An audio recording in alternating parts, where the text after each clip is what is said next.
Creating a search box. A search box is something every website should have, and it's quite an easy graphical element to create. We're going to make a simple, minimal search box that can be adjusted to fit different types of menus or sidebars. First, we'll select the round rectangle tool, and we'll set the radius to something in the area of 5 pixels. Make sure it's white, and deselect the edges with Ctrl-Shift-H if it's needed. Then we'll go to the FX panel, and we'll get a nice light gray stroke. Strokes are a nice way to get to learn your grays. By now, I know by heart some good grays like D9, D9, D9 or EB, EB, EB. What I suggest is you take a look at what grays good-looking websites use, and you can easily copy them by using the Color Picker tool on a print screen. So let's set our gray for our search box.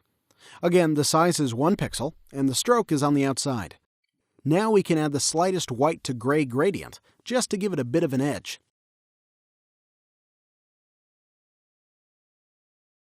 And to get that 3D look, we're going to select Inner Shadow. 2 pixels distance, 4 pixels size, and 20% opacity is a winning combination more often than not. Let's move on to the text aspect. This search box will be something similar to Google, a live search box, which basically means as you type, some suggestions appear. Let's write the name of someone in Arial, 14, and set the color to a fairly light gray like 555.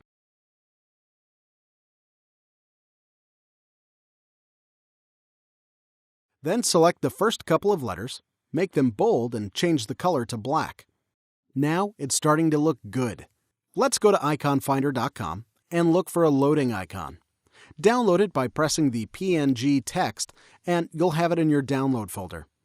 I made a setting in Chrome to download everything on my desktop so I can easily access them. Drag it into Photoshop, and if needed, press Ctrl-T to resize. A nice trick is to use Shift to maintain proportions. This way the object doesn't get all stretched out. An even better trick is to use Alt-Shift while dragging, which resizes the object from all parts. Looking good so far. Now for the drop-down. Get the round rectangle tool and draw something the same width as the field above, but taller. Now type in a couple of names that resemble the one up top. Even better, use Alt-Shift and drag to duplicate that layer. Make sure you have it selected first. As you drag, you might need to change the positioning of the layer from the right side so as to not be hidden behind the shape you previously drew. Let's have 3 names in total. For the shape you made, change the shape color to white. If needed, add a subtle gray stroke and a drop shadow. The setting should be something you can play with depending on the context of your design.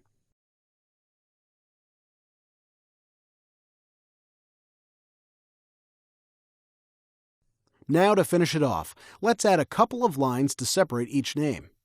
Select the Line tool and drag from one side to the other. If needed, double-click the line to adjust the color. And that's our clean search box. Of course, you can integrate this within a menu bar and you can adjust the colors to match the color scheme.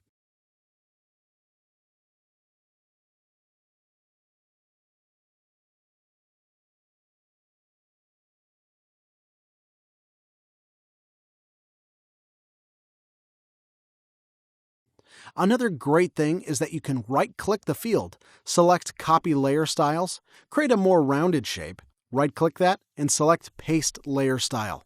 This way you can choose from a 5 pixels field or a 15 pixel field or whatever you want, and you don't have to go through the process each time. Make sure you practice.